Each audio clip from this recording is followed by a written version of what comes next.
सरकार लाई है विद्यार्थियों के लिए डिजिटल लाइब्रेरी। बच्चों के उज्जवल भविष्य के लिए बिहार सरकार है सदा अग्रसर और तैयार। कक्षा 1 से कक्षा 12 तक की सभी पाठ्य पुस्तक पूरक सामग्री एवं वीडियो अब शिक्षा विभाग बिहार सरकार द्वारा विकसित पोर्टल पर है उपलब्ध। अध्ययन सामग्री देखने के लिए BEPCLots.bihar.gov.in पर विजिट करें अथवा एंड्रॉइड मोबाइल पर गूगल प्ले स्टोर से E-Lots ऐप डाउनलोड करें। शिक्षकों, अभिभावकों एवं बच्चों से अनुरोध है कि इस ई-लाइब्रेरी का अधिक से अधिक लाभ उठाएं और अपनी पढ़ाई जारी रखें। हेलो बच्चों, कैसे हैं आप?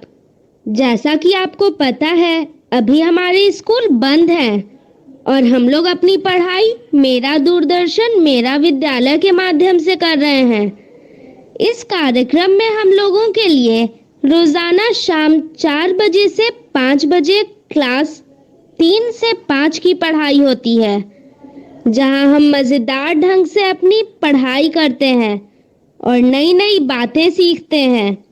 साथ ही जरूरी बातों को अपनी कॉपी में नोट भी करते हैं और यह सब होता है अपने मम्मी, पापा और घर के अन्य बड़ों के साथ बैठकर। तो तैयार है ना आज भी अपनी कॉपी और कलम के साथ? अब चलिए देखते हैं आज हम लोग क्या क्या सीखने वाले हैं। आज हिंदी की कक्षा में फिर खुलेगा कहानियों का खजाना और हम लोग देखेंगे एक कहानी जिसका नाम है कामकाजी चींटियां। उसके बाद आगे पीछे खेल में हम लोग वाक्यों में शब्दों के सही प्रयोग के बारे में सीखेंगे। फिर बोलो कौन खेल में हम लोग रिश्तों के बारे में समझेंगे। उसके बाद गणित की क्लास में आज हम लोग पढ़ाई करेंगे अनुचित भिन्न का मिश्र भिन्न में रूपांतरण का। फिर खेलेंगे एक खेल धूम, जिसमें हम लोग गणित के कई प्रकार के सवालों को हल करते हैं। उसके बाद अंग्रेजी में सुनेंगे एक स्टोरी जिसका नाम है व्हाट्स कमीना अप टू। और सबसे अंत में चलेंगे पटना का संजय गांधी जैविक उद्यान और देखेंगे जू शो। तो चलिए शुरू करते हैं आज की क्लास, थोड़ी सी मस्ती थोड़ी पढ़ाई के साथ।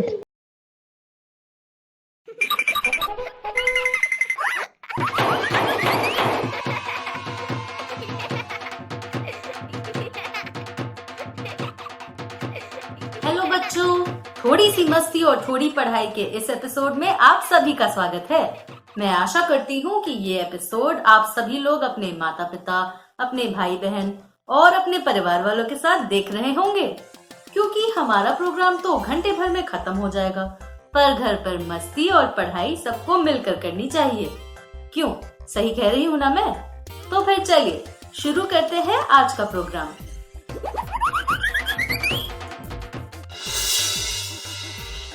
आज के प्रोग्राम में सबसे पहले हम सुनेंगे एक मजेदार कहानी, फिर उस पर ढेर सारी बातचीत होगी।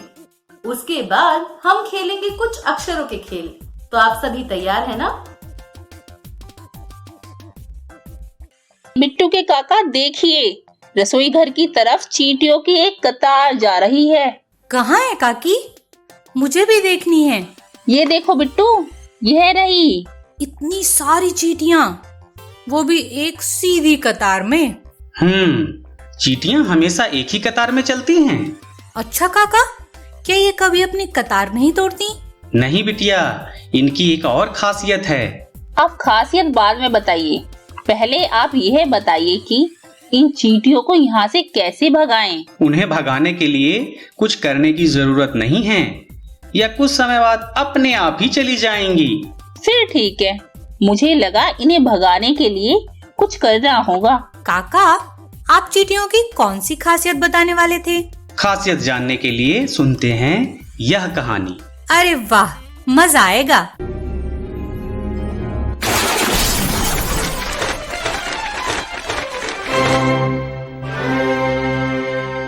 कामकाजी चींटियां, लेखन कंचन बैनर्जी, चित्रांकन दीपा बलसावर, अनुवाद पूनम एस कुडेसिया, प्रकाशन प्रथम बुक्स। नमस्ते, मैं कतार में चौथी जगह पर हूँ। क्या आप मुझे देख सकते हैं? कदम ताल, हम चुपचाप एक कतार में चलते हैं। मैंने एक बात सोची है, जल्दी जल्दी चलने के लिए मुझे पहिए लगा लेने चाहिए। दूसरे जानवरों की तरह हम शोर नहीं मचाते, हम गंध से सब समझते हैं। एक गंध कहती है, मेरे साथ चलो दावत खाने के लिए। दूसरी गंध बताती है, खतरा, उधर मत जाओ। तुम सब की तरह मुझे भी केक और मिठाइयाँ बहुत पसंद हैं। क्या मेरी ताकत देखना चाहते हो? दिखने में मैं तुम्हें बहुत छोटी लगती हूँ, लेकिन मैं बहुत ताकतवर हूँ। कोई बात नहीं अगर दरवाजा बंद है, मैं तो छोटी सी दरार से भी निकल सकती हूँ। सच मानो, सैकड़ों चींटियां एक कॉलोनी में बड़े आराम से रहती हैं। आइए कुछ नए शब्द सीखते हैं। छोटा, बड़ा, धीमा, तेज, नाटा, लंबा, पतला, मोटा, कठोर, नरम, शोर, शांति। यहाँ शब्दों के विपरीत अर्थ वाले शब्द 7 दिए हुए हैं, जैसे कि चींटी छोटी होती है, हाथी बड़ा होता है। क्या आप विपरीत शब्दों की हर जोड़ी को एक सरल वाक्य में लिख सकते हैं? चींटियां दिन भर इधर उधर भागती रहती हैं, जब भी देखो काम में लगी रहती हैं।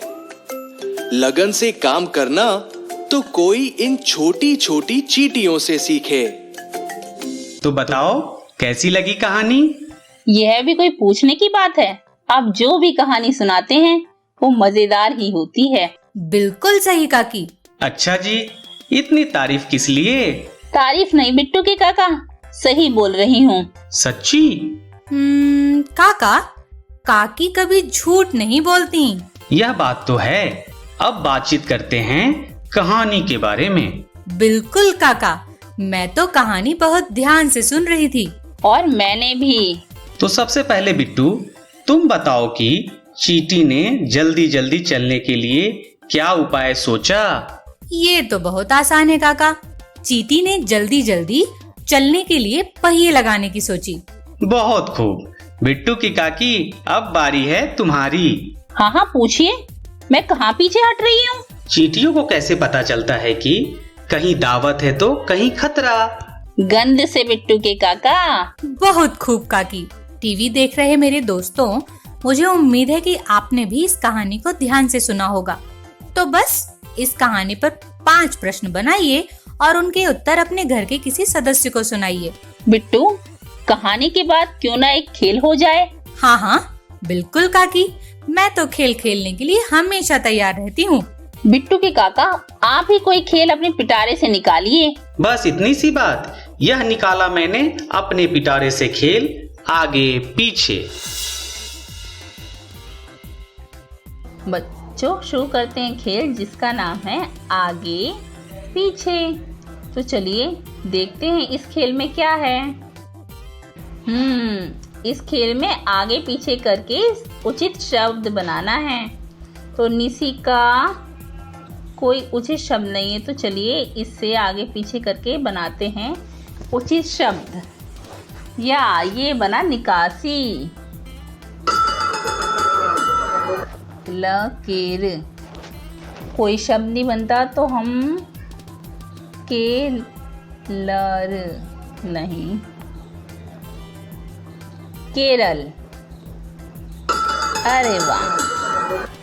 याड़ीची, कोई शब्द नहीं है। ये क्या कहा? चिड़िया। लीजिए। हो, ये क्या बनेगा? बच्चों, आप मेरी मदद कीजिए। क्या मी को आगे लेके जाऊं? लीजिए। मित्रता, बिल्कुल सही। लतीली, इसका क्या बनेगा? लीला कोई उचित शब्द नहीं बनता। ललित, मानही, इसका क्या बनेगा? महीन। मकर, क्या कहा? जल्दी से कमरा बना दूं? लीजिए मैंने उचित शब्द बनाया आपके कहने पर, कमरा। अरे वाह, थैंक यू बच्चों मेरी मदद करने के लिए। लाला जी नहीं, लजीला, क्या लजीला उचित शब्द है?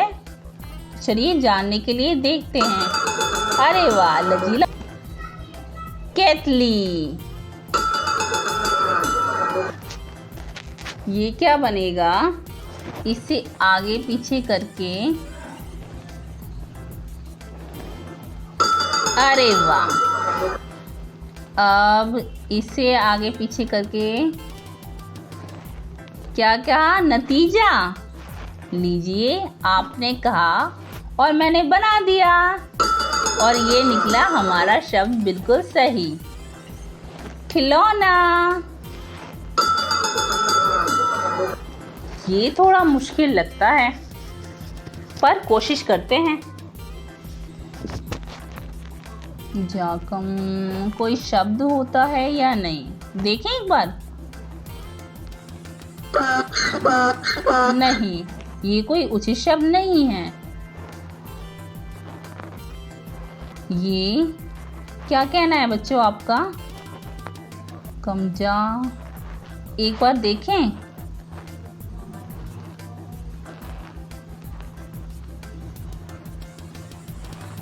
मजाक। अब ये होगा शोरी की, किशोरी। क्या कहा? इससे बना दूं मथुरा? लीजिए आपने कहा और मैंने बना दिया, ये निकला बिल्कुल सही। विधा में, इसका क्या बनेगा? धावी में कोई शब्द होता है, ये उचित शब्द नहीं है। मेधावी। बाजार।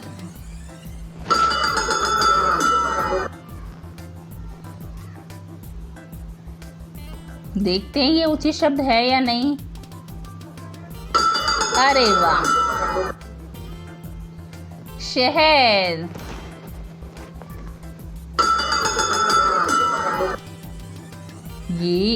ये थोड़ा मुश्किल लगता है पर कोशिश करते हैं। दोपहर उचित शब्द है, चलिए देखते हैं। अरे वाह, मैंने तो दोपहर को आज पहली बार सुना, पर इसका अर्थ क्या होता है ये आप अपने घर के सदस्यों से पूछिए। दालकू, कुदाल, ये बना उचित शब्द कुदाल। ये क्या बनेगा? दाखिल।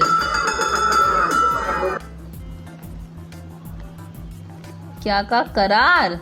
लीजिए आपने कहा और मैंने बना दिया, करार। ये दिलावा नहीं, दिवाला। दिवाला सुना सुना शब्द लगता है। अरे वाह, इससे क्या बनेगा? कानूनी।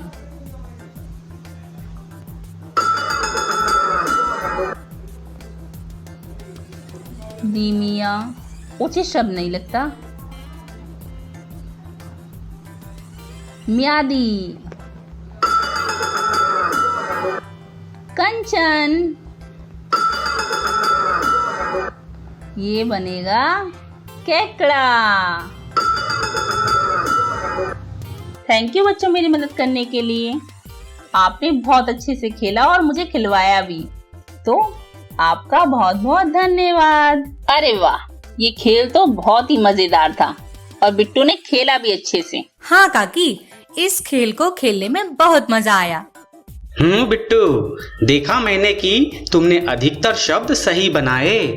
हाँ हाँ हाँ, यह सब मैंने खेल खेल में ही तो सीखा है।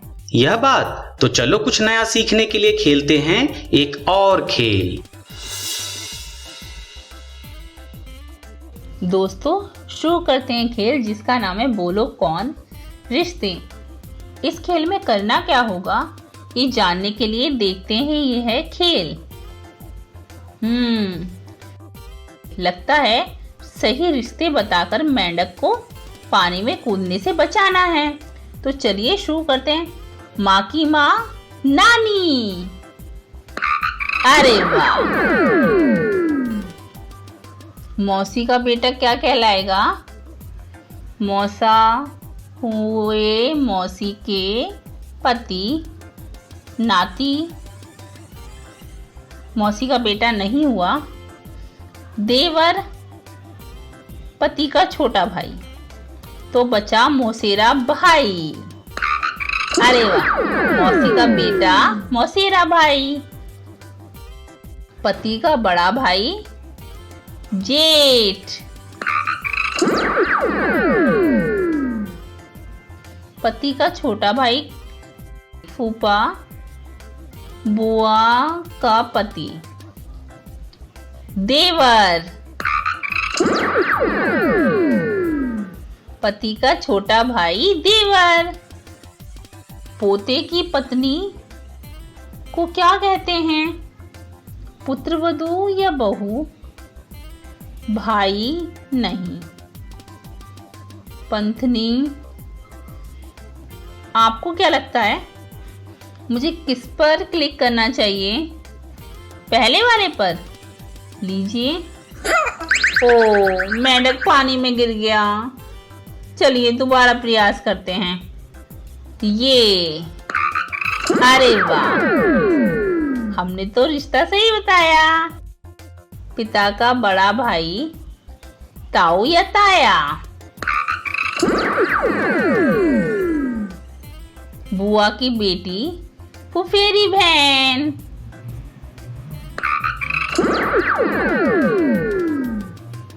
बुआ का बेटा, अगर बुआ की बेटी फुफेरी बहन तो बुआ का बेटा हुआ फुफेरा भाई।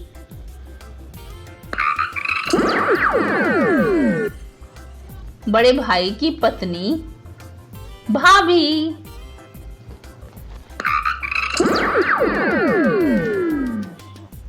पोते नाती का बेटा मामी नहीं, पंथी नहीं।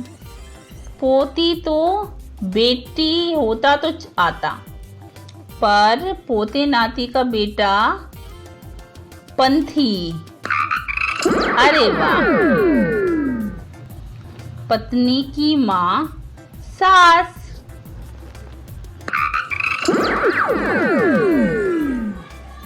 भाई का पुत्र भतीजा। पिता का बड़ा भाई ताऊ या ताया, ये तो हमने अभी बताया था।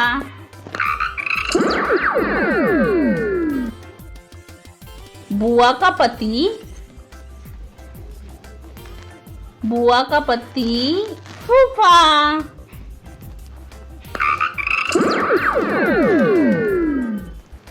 माँ का भाई मामा।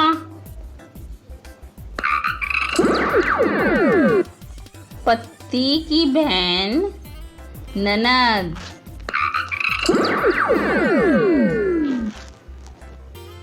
पत्नी के जीजा फूफा नहीं, नाती नहीं, देवर नहीं। पत्नी के जीजा हुए साड़ू। अरे वाह। माँ या पिता की पुत्री। माँ या पिता की पुत्री बहन।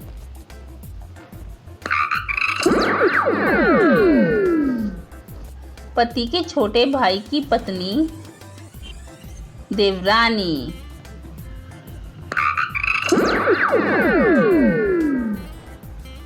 अरे वाह, खेल हुआ समाप्त। थैंक यू बच्चों मेरी मदद करने के लिए। वाह काका, इस खेल में तो मैंने बहुत से रिश्तों के नामों को जाना। अरे वाह बिटिया। और बिट्टू की काकी तुमने? मुझे तो रिश्ते पहले से ही पता थे। हाँ, कुछ नए सीखे, जैसे सहपाठी। शाबाश भाग्यवान। तो बच्चों, आपने किसको क्या कहते हैं यह इस खेल से जाना होगा। कुछ और भी रिश्ते होंगे जो हम खेल में नहीं जान सके। उन रिश्तों को क्या कहते हैं घर के बड़े बुजुर्ग से पता करें।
Se le covid que queda de dia de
अरे वाह, आप लोगों ने कहानी सुनी, उस पर बातचीत भी करी।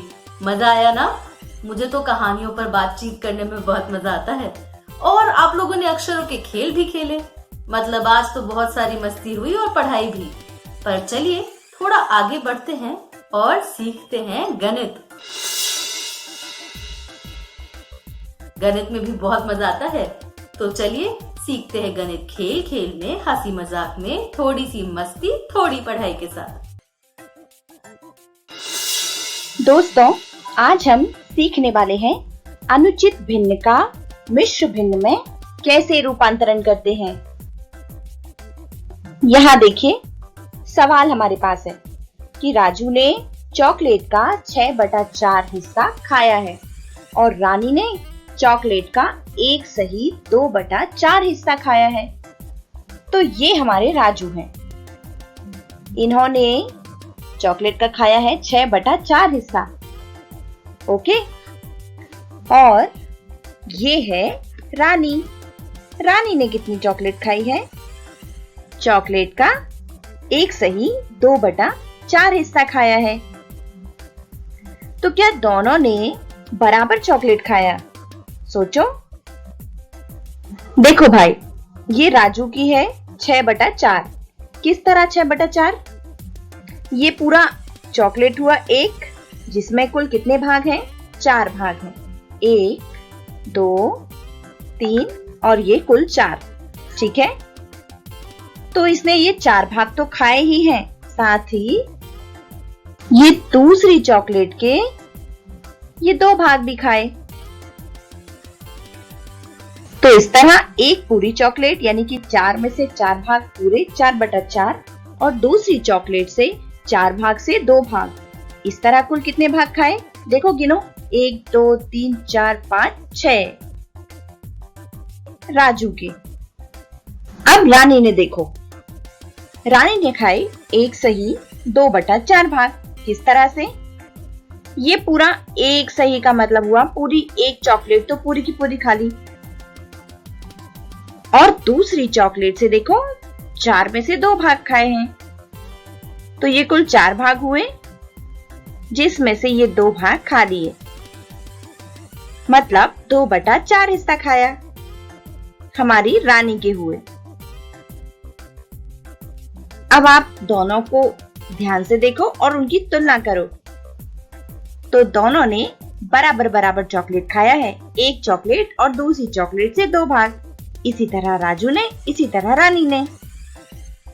तो ये जो 6/4 है, ये किसके बराबर है? 1 सही 2/4 के। यहाँ आपको याद होगा कि 6/4 एक अनुचित भिन्न है, क्योंकि इसमें हर अंश से छोटा है। तो ये क्या है? यह एक मिश्रित भिन्न है, जिसमें अंश और हर के अलावा भी एक संख्या है। तो चलो अब हम समझते हैं कि अनुचित भिन्न को मिश्र भिन्न में कैसे रूपांतरित करते हैं। देखिएगा बच्चों, ये है 6/4 जो कि हमारी अनुचित भिन्न थी। हम कह सकते हैं कि 6/4 यानी 6 भागे 4। और इस तरह का भाग तो आपको आता ही होगा। हमने 4 को आगे लिखकर 6 को अंदर लिखकर भाग कर दिया।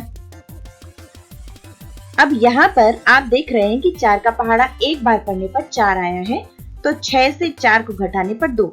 यहाँ पर 1 क्या है बच्चों? 1 हमारा भागफल है और 2 क्या है? 2 है शेषफल और 4 है भाजक।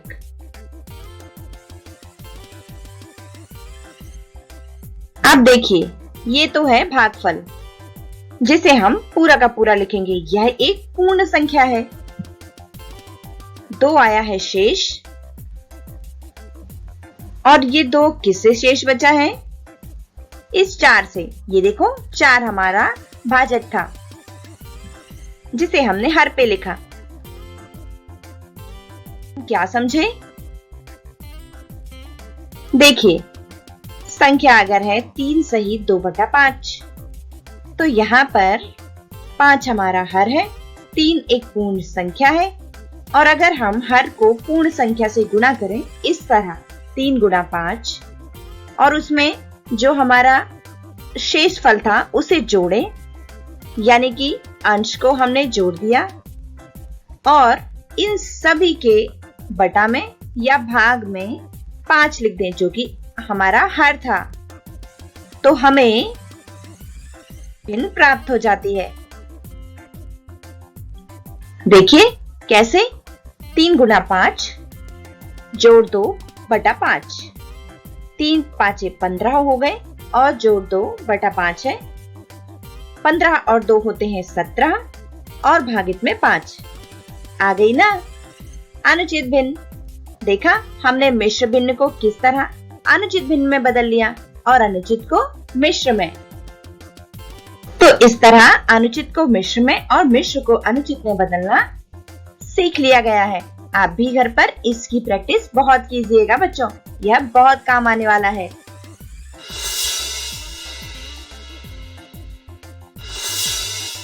देखो, लिखो और हल करो।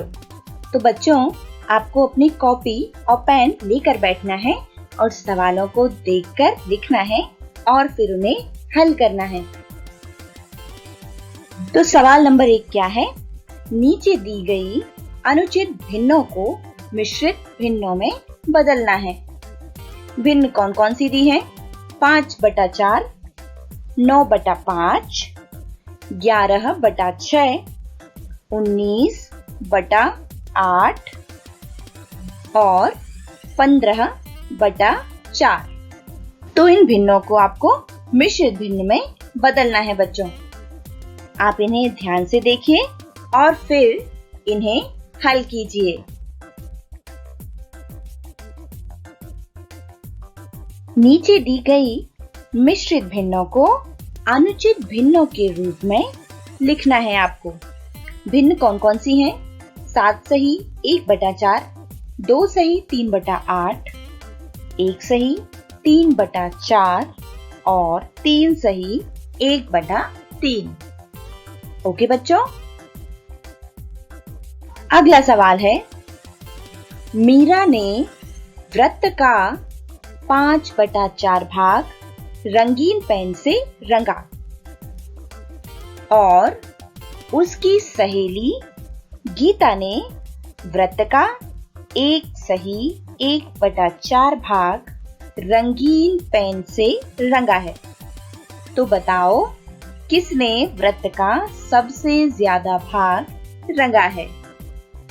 ओके बच्चों,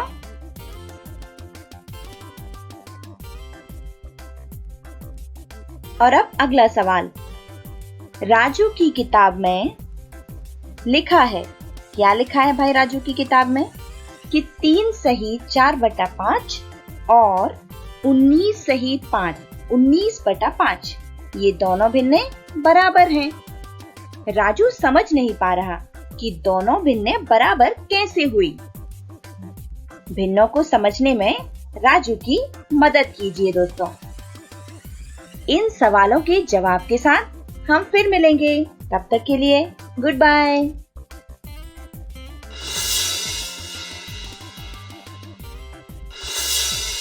हेलो दोस्तों, तो आज हम फिर से खेलते हैं सही चिन्ह लगाना।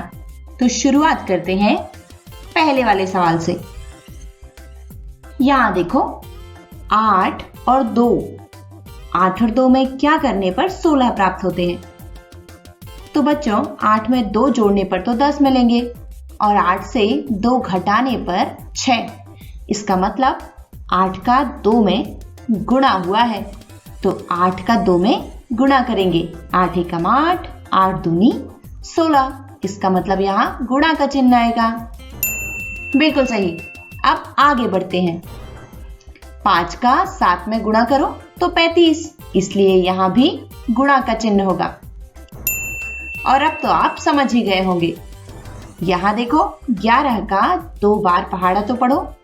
11 एकम 11 और 11 दूनी 22। इसका मतलब यहाँ भी गुणा हुआ है। अब यहाँ बताओ 15 में 5 का 15 का पहाड़ा 5 बार पढ़ने पर तो ज्यादा हो जाएगा, लेकिन यहाँ तो कम हुआ है। इसका मतलब यहाँ गुणा नहीं हुआ, ना ही जोड़ ना ही घटाव, तो फिर शायद यहाँ भाग हुआ हो। देखो 15 के 5 भाग करेंगे तो हर भाग पर 3 आएगा। कैसे? 5 का पहाड़ा पढ़ो कि 15 प्राप्त हो। 5 एकम 5, 5 दूनी 10 और 5 तिया 15। इसका मतलब 5 का 15 के साथ भाग हुआ है। तो फिर यहाँ कौन सा चिन्ह? बिल्कुल यहाँ पर भाग का चिन्ह होगा। अब आगे देखो, यहाँ 39 है और यहाँ 3 है, तो यहाँ पर क्या करना चाहिए? यहाँ पर भी जरूर भाग किया होगा। 3 एकम 3 और 3 तिहाई 9, तभी तो 13 प्राप्त हुआ। इसका मतलब यहाँ भाग का चिन्ह। अब बढ़ते हैं आगे। अब यहाँ देखो 36 और 12 है और प्राप्त हो रहा है 3, तो बस 12 एकम 12, 12 दूनी 24 और 12 तिहाई 36 होते हैं। इसका मतलब यहाँ भाग हुआ है। तो इस तरह हमने सारी पहेलियां हल कर ली। बच्चों हम फिर मिलेंगे, बाय बाय।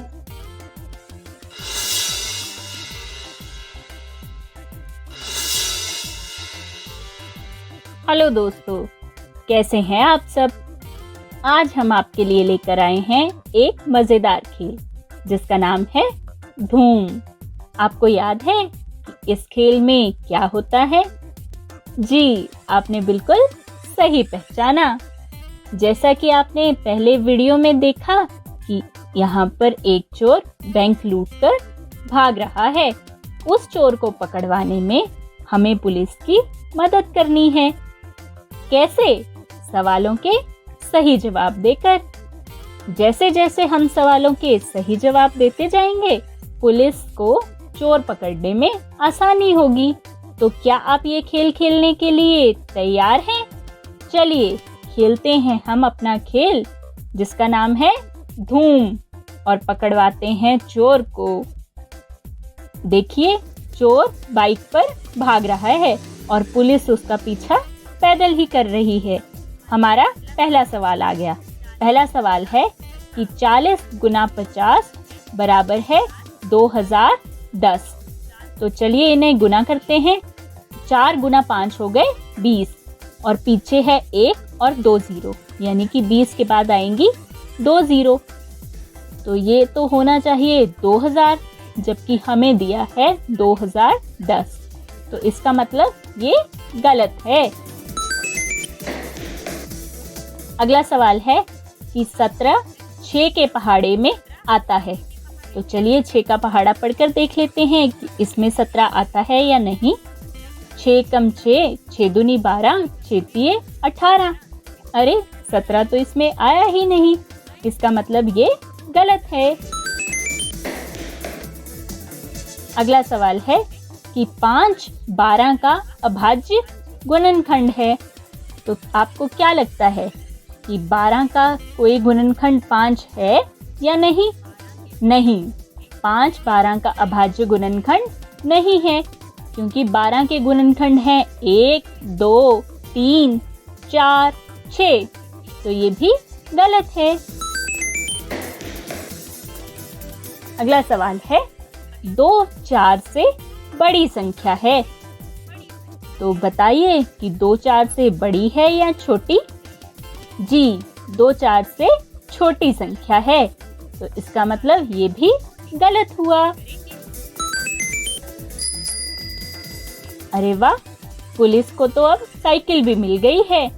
चलिए हम ऐसे ही सवालों के सही जवाब देते रहते हैं। अगला सवाल है 65 अंश के कोण को न्यून कोण कहते हैं। तो बताइए कि न्यून कोण कौन से होते हैं? जी, 0 से लेकर 89 अंक के कोणों को न्यून कोण कहते हैं। तो 65 89 से कम है, तो इसका मतलब ये भी न्यून कोण है। तो ये बिल्कुल सही है। अगला सवाल देखते हैं। अगला सवाल है -8 एक ऋण संख्या है।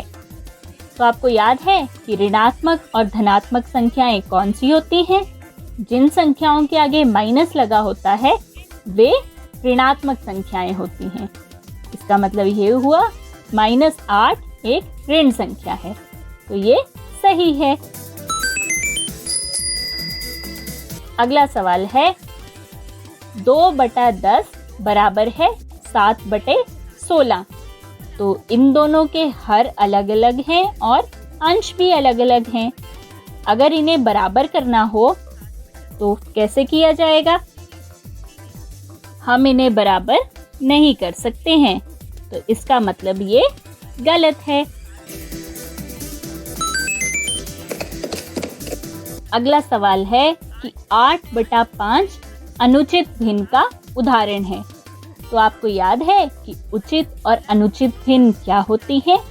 जी, जिन भिन्नों में अंश हर से बड़ा होता है वे भिन्न अनुचित भिन्न कहलाती हैं। तो यहाँ पर अंश है 8 और हर है 5, यानी कि अंश हर से बड़ा है। तो इसका मतलब ये एक अनुचित भिन्न है। हम सही पर क्लिक करेंगे।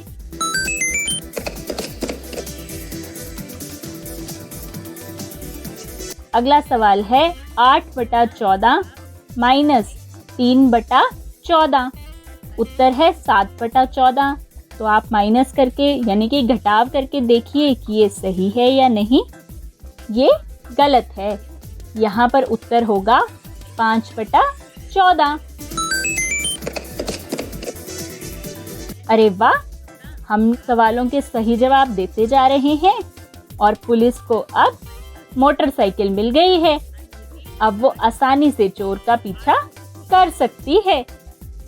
अगला सवाल है 5.36 बड़े हैं 5.15 से। तो जी हाँ, ये बड़े हैं। हम सही पर क्लिक करेंगे। अगला सवाल है 2.53 जमा 0.001 बराबर है 2.631। तो जल्दी से अपनी कॉपी पर इसे जमा करिए और बताइए कि ये सही है या नहीं। ये गलत है। अगला सवाल आ गया। अगला सवाल है 2.10 छोटे हैं 2.14 से। तो ये सही है। अगला सवाल है 2 और 13 सेंटीमीटर भुजाओं वाले आयत का परिमाप 30 सेंटीमीटर होगा। तो आपको पता है कि परिमाप यानी कि आयत की भुजाओं का कुल योग, और आयत की 2 भुजाएं बराबर होती हैं, यानी कि आयत की 4 भुजाएं हुई 2, 2, 13 और 13 सेंटीमीटर। जब हम इन्हें जोड़ेंगे तो उत्तर क्या आएगा? जी, 13 और 13 हुए 26 और 2 और 2 4। तो 26 जमा 4 हो गए पूरे 30 सेंटीमीटर। तो ये बिल्कुल सही है। अगला सवाल है कि 4 सेंटीमीटर त्रिज्या वाले वृत्त की परिधि 25.12 सेंटीमीटर होगी। तो ये भी सही है। अगला सवाल है 6 और 9 का महत्तम समप्रवृत्त 5 है। तो ये गलत है, क्योंकि 6 और 9 का कोई भी गुणनखंड 5 नहीं होता है।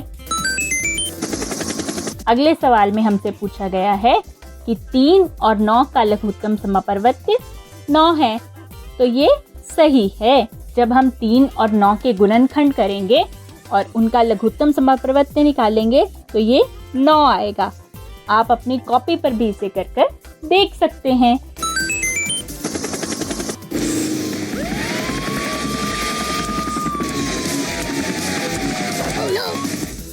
अरे वाह, सवालों के सही जवाब देते देते हमें पता ही नहीं चला कि कब पुलिस को हेलीकॉप्टर भी मिल गया और हेलीकॉप्टर की मदद से उसने चोर को पकड़कर सलाखों के पीछे डाल दिया। दोस्तों, मैं उम्मीद करती हूँ कि आपको ये खेल खेलने में मजा आया होगा। हम आगे भी ऐसे ही मजेदार खेल लेकर आते रहेंगे। तब तक घर पर रहिए, सुरक्षित रहिए और नई नई बातें सीखते रहिए। धन्यवाद। दोस्तों, अब वक्त हो चला है इंग्लिश स्टोरी सुनने का। चलो तो फिर देखते हैं आज कौन सी स्टोरी है। आज की स्टोरी का नाम है व्हाट्स अमीना अप टू। इस कहानी का स्रोत है स्टोरी वीवर कम्युनिटी। इस कहानी को लिखा है रूपा बैनर्जी ने और इसके चित्रकार है प्रीतम धार। कहानी के नाम से तो कुछ खास पता नहीं चल रहा है, इसके अलावा कि शायद यह कहानी किसी लड़की की है। चलो साथ मिलकर देखते और सुनते हैं यह कहानी किस बारे में है।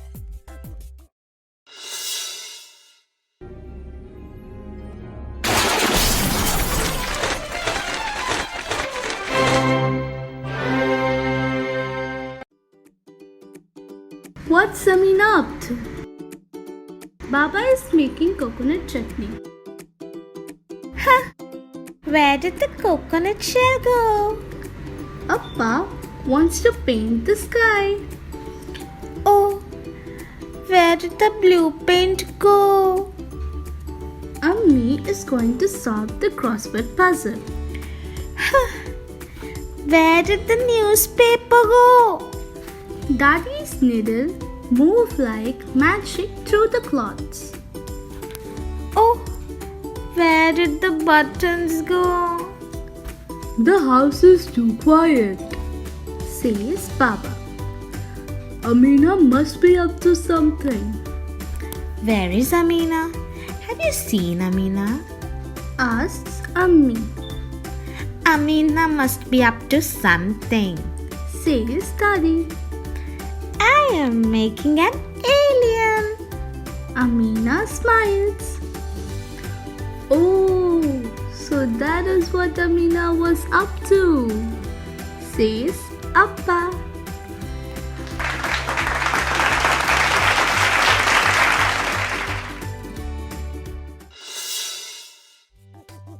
दोस्तों, कहानी तो मजेदार है, मुझे पसंद आई क्योंकि अमीना बिल्कुल मेरी तरह शरारती और नटखट है। उसने घर वालों को लगने वाली सारी चीजें छुपा कर रख ली और उसको लेकर कुछ अपनी नई चीज बना रही है। घर वालों को पता है कि अमीना बहुत शैतानी करती है, इसीलिए जब उनकी चीजें ना मिली तो उन्होंने झट से पहचान लिया कि अब शायद अमीना कुछ नई शरारत कर रही होगी। दोस्तों, मैं यह कहानी अपने सारे परिवार वालों को बताऊंगी। आप भी अपने परिवार वालों को यह कहानी सुनाएं। तो बच्चों, जैसा कि मैंने पहले ही बताया था कि आज हम लोग शुरू करेंगे जू शो। तो चलिए शुरू करते हैं।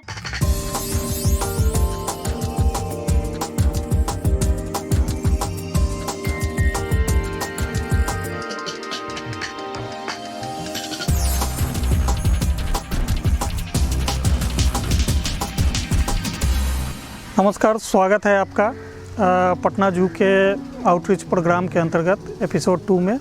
आज जिस इनक्लोजर का हम जिक्र करने जा रहे हैं वो एवियरी केज है। जैसा कि आप जानते हैं कि पटना जू भारत के एक लार्ज कैटेगरी जूज में से एक जू है और जो हमारा ये एवियरी है इसमें हमने लगभग 8 से 10 वैरायटी के अलग अलग तरह के बर्ड्स को रखा है, फिजेंट्स को रखा है। और जो मेन बर्ड्स हैं कि रोजी पेलिकन है, मलाड है, बार्ड हेडेड गूज है, ब्राह्मणी डक है। इसके अलावा फिजेंट्स को भी silver pheasant, peafowl, lesser adjutant, इन सभी को रखा गया है जो अपने प्राकृतिक अधिवास जैसा यहाँ पे अनुभव करते हैं।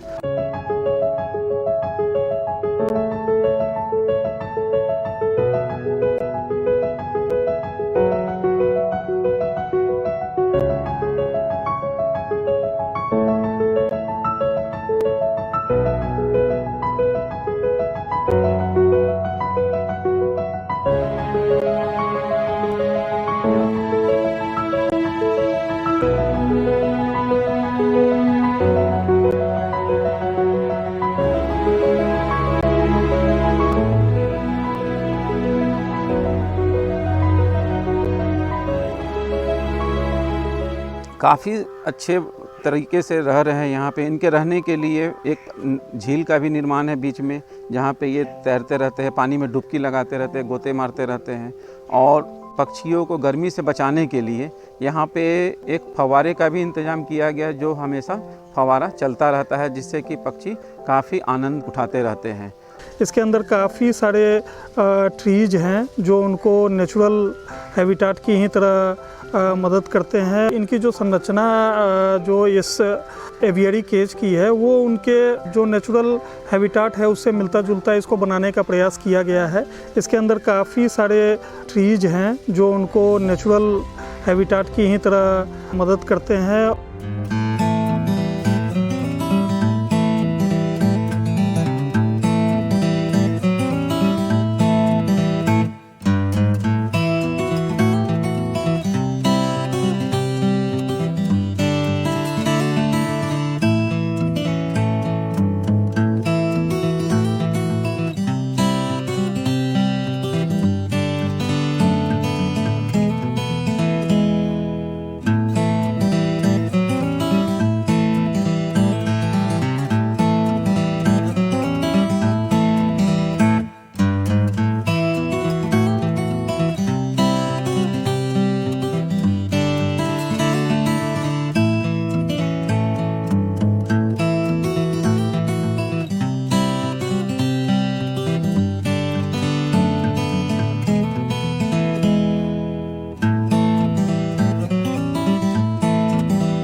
जानवरों को यहाँ ब्रीडिंग के लिए अच्छी व्यवस्था करने के साथ साथ हम लोग ये प्रयास करते हैं कि ये नेचुरली इसमें ब्रीड कर पाएँ और अंडे वगैरह दे पाएँ। अभी जैसा कि आप देख सकते हैं कि यहाँ पे मलाड का काफ़ी अच्छे संख्या में ब्रीडिंग हो रहा है और उनको हम लोग यहाँ पे नेचुरली भी वो हैच करते हैं या इंक्यूबेशन की आवश्यकता हो तो वो भी करते हैं। छोटा सा नर्सरी भी बनाया गया है जिसमें एक छोटा पॉन्ड है जिसमें उनको एक्लेमेटाइज किया जाता है ताकि वो बाहर निकल करके धीरे धीरे अपने प्राकृतिक अधिवास में और दूसरे चिड़ियाओं के साथ मिल सके, दूसरे बर्ड्स के साथ मिल सके।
आज के लिए बस इतना ही। कल फिर मुलाकात होगी एक नए जानवर, एक नए इनक्लोजर के साथ। नमस्कार।